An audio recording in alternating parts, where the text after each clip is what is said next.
Chapter number 15 महान्यायवादी, attorney general of India. India के अंदर अटॉर्नी जनरल ऑफ इंडिया जो है वो लीगल अगर सेक्टर हम देखें तो सबसे बड़ा पद माना जाता है। एक एक चीज देखते हैं इसके बारे में। सबसे पहले भारत में 3 अधिकारियों को विधि अधिकारी का दर्जा दिया गया है।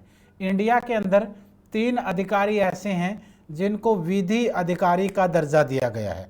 नंबर 1 भारत का महान्यायवादी, नंबर 1 भारत का महान्यायवादी, नंबर 2 भारत का महाधिवक्ता और नंबर 3 भारत का अपर महाधिवक्ता, यानी सॉलिसिटर जनरल, अटॉर्नी जनरल और एडिशनल सॉलिसिटर जनरल। तो ये इस तरीके से हैं। सबसे पहले माना जाएगा अटॉर्नी जनरल ऑफ इंडिया। ये भारत का पहला विधि अधिकारी है। सबसे बड़ा पद कानून के क्षेत्र में इसी का माना जाता है। दूसरे नंबर पर आता है इसके बाद सॉलिसिटर जनरल जो अटॉर्नी जनरल के अंडर में है। तीसरे नंबर पर आता है एडिशनल सॉलिसिटर जनरल जो उनके नीचे है। सबसे पहले अगर आप ध्यान से देखेंगे तो इस तरीके का एक स्ट्रक्चर बना होता है। सबसे ऊपर आएगा आपका अटॉर्नी जनरल, उसके नीचे आएंगे आपके 2 सॉलिसिटर जनरल और उनके नीचे आएंगे 3-3, 4-4 जो हैं वो extra additional solicitor general ASDC, ASGI, इस तरीके से बना होता है। सबसे ऊपर अटॉर्नी जनरल, उसके बाद सॉलिसिटर जनरल, उसके बाद एडिशनल सॉलिसिटर जनरल। तो एक तो भारत के अंदर अगर 3 अधिकारियों को विधि अधिकारी की हम बात करेंगे तो ये तीनों आएंगे। भारत का महान्यायवादी आएगा, भारत का महाधिवक्ता आएगा और भारत का आपका अपर महाधिवक्ता आएगा। अब एक एक करके पढ़ते हैं इनको। सबसे पहले बात आती है भारत के महान्यायवादी की, यानी अटॉर्नी जनरल ऑफ इंडिया, जिसको शॉर्ट फॉर्म में आप लोग AGI कहते हैं। AGI यानी अटॉर्नी जनरल ऑफ इंडिया। सबसे पहला क्वेश्चन, जो महान्यायवादी होता है यानी जो अटॉर्नी जनरल होता है वो देश का सर्वोच्च कानूनी अधिकारी होता है। अगर ये क्वेश्चन पूछा जाए कि भारत का सर्वोच्च कानूनी अधिकारी कौन होता है, सर्वोच्च कानूनी अधिकारी देश का अटॉर्नी जनरल ऑफ इंडिया होता है, यानी भारत का महान्यायवादी होता है। सबसे पहला क्वेश्चन आपका यही पूछा जाता है कि भारत का या फिर देश का सर्वोच्च कानूनी अधिकारी बताएं। अटॉर्नी जनरल यानी महान्यायवादी, ये आपका आंसर होगा। उसके बाद भारत के महाधिवक्ता की अगर मैं बात करूं तो ये है देश का दूसरा सर्वोच्च कानूनी अधिकारी। दूसरा सर्वोच्च कानूनी अधिकारी आपका ये आएगा महाधिवक्ता। इसका प्रमुख कार्य जो है वो महान्यायवादी की सहायता करना है। AG के नीचे मैंने आपको बताया जो आपका सॉलिसिटर जनरल होते हैं वो AG के नीचे होते हैं। और तीसरा अपर महाधिवक्ता, ये आपका अपर महाधिवक्ता देश का तीसरा सर्वोच्च कानूनी अधिकारी है और ये महाधिवक्ता की सहायता करता है, तो ये उसके नीचे आ जाएगा। अब भारत का महान्यायवादी सबसे मेन पद है। ध्यान से देखिए, समझिए और इस टॉपिक से क्वेश्चन आते हैं ये आपको पता होना चाहिए। और जहां जहां से क्वेश्चन बनते हैं उनको मैं साथ साथ में डिस्कस करता चलूंगा। Attorney general of India, Bharat का महान्यायवादी, चैप्टर आपका स्टार्ट हो रहा है। सबसे पहला क्वेश्चन आता है कि भारत का जो महान्यायवादी है, जो अटॉर्नी जनरल ऑफ इंडिया है, वो भारतीय संविधान के किस आर्टिकल के तहत है? आंसर आ जाएगा आपका आर्टिकल नंबर 76 और भाग नंबर 5। दोनों ही क्वेश्चन आते हैं, कभी किसी का आर्टिकल पूछेंगे तो कभी किसी का भाग पूछेंगे। जो भारत का महान्यायवादी है, जो अटॉर्नी जनरल ऑफ इंडिया है, वो भारत के संविधान के आर्टिकल 76 में है। आर्टिकल 76 के अंदर कहा गया है कि भारत का सर्वोच्च कानूनी अधिकारी के रूप में महान्यायवादी काम करेगा।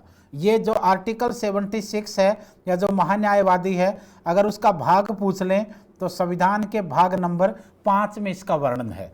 संविधान के भाग नंबर 5 में इसका वर्णन है। तो ये चीज आपको ध्यान रखना, अगर आर्टिकल पूछेंगे 76, अगर भाग पूछेंगे तो 5 आएगा। उसके बाद आती है बात पोस्ट की। ये किस तरीके का पद है, कैसा पोस्ट है, क्या यहाँ पर होता है। अगर पोस्ट की बात करें तो महान्यायवादी जो होता है वो देश का सर्वोच्च कानूनी अधिकारी होता है, हाईएस्ट यानी सुप्रीम लीगल ऑफिसर होता है पूरे भारत का।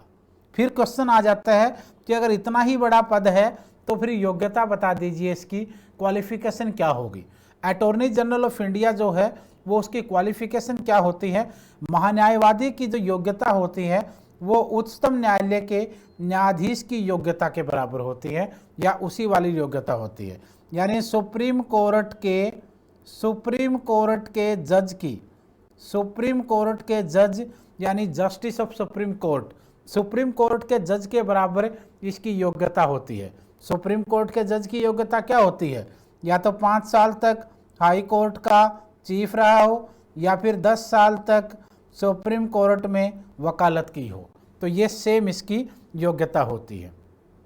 अब इतनी योग्यता क्यों होती है, क्योंकि ये केंद्र सरकार का सरकारी वकील होता है। एक प्रकार से भारत की जो सेंट्रल गवर्नमेंट होती है, अगर सेंट्रल गवर्नमेंट को यानी केंद्र सरकार को अगर कोर्ट में कोई जवाब देना पड़ेगा तो सरकार की तरफ से जो जवाब देता है वो अटॉर्नी जनरल देता है, वो महान्यायवादी देता है।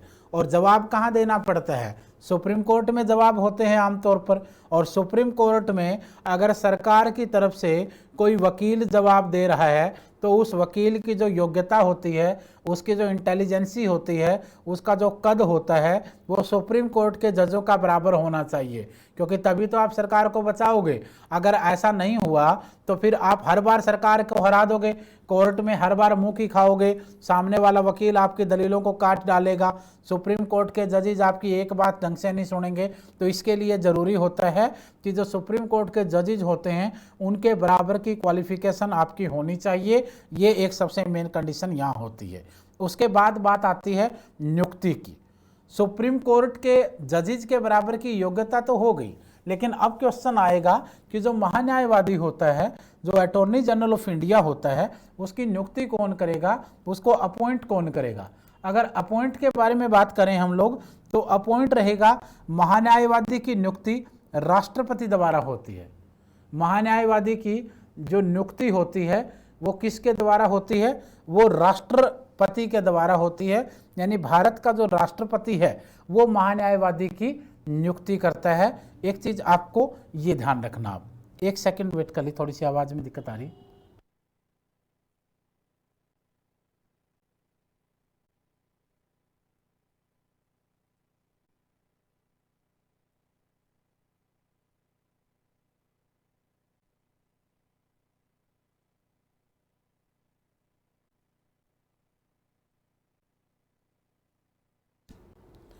उसके बाद है कार्यकाल।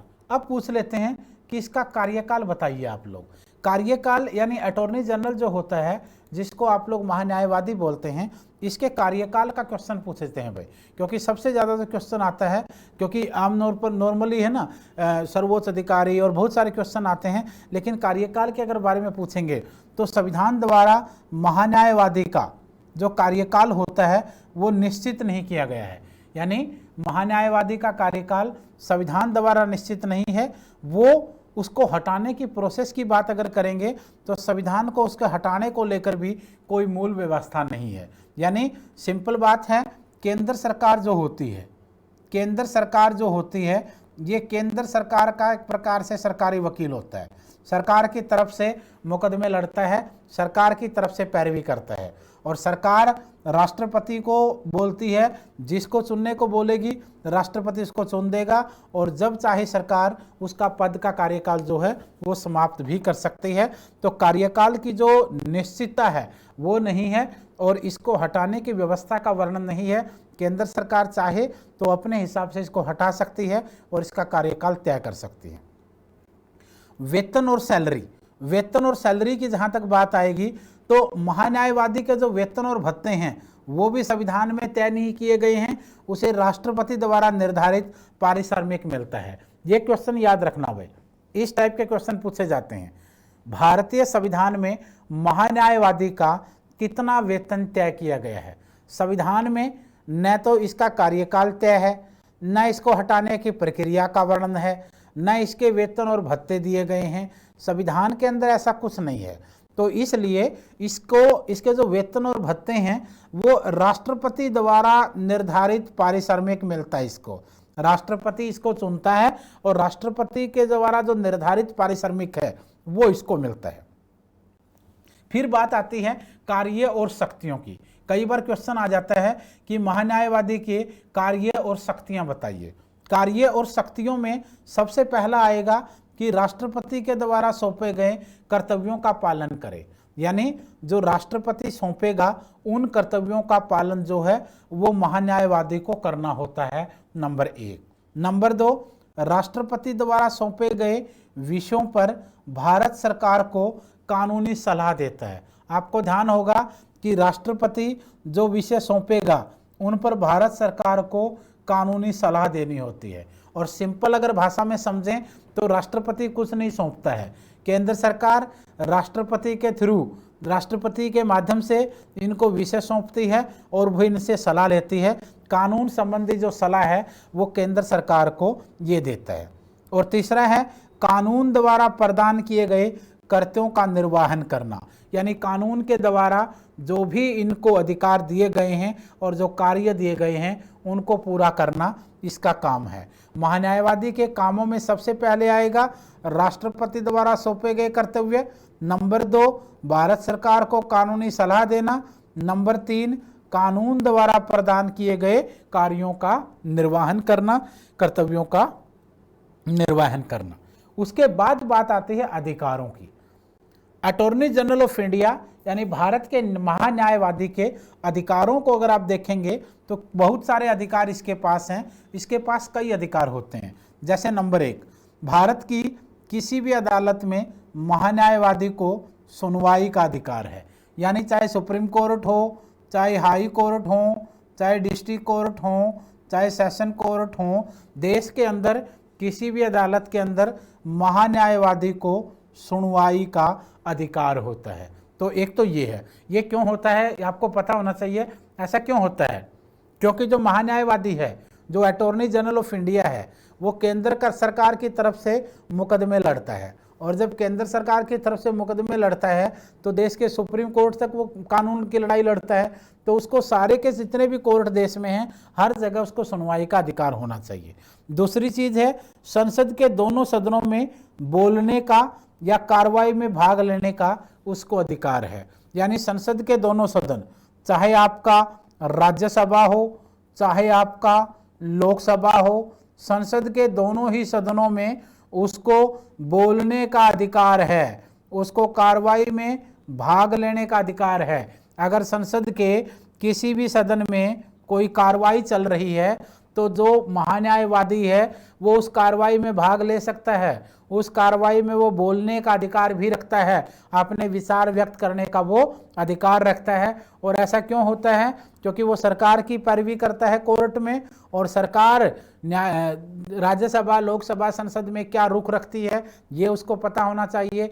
विपक्ष के वकीलों को उसको काटना होता है उनकी दलीलों को, तो इसलिए विपक्ष की भी पता होना चाहिए कि लोकसभा राज्यसभा में विपक्ष क्या कह रहा है। तो इसलिए जब कोई भी वकील सरकार की पैरवी करेगा तो वो विपक्ष को हराना चाहेगा, और दोनों लोगों के बारे में उसको पता होना चाहिए।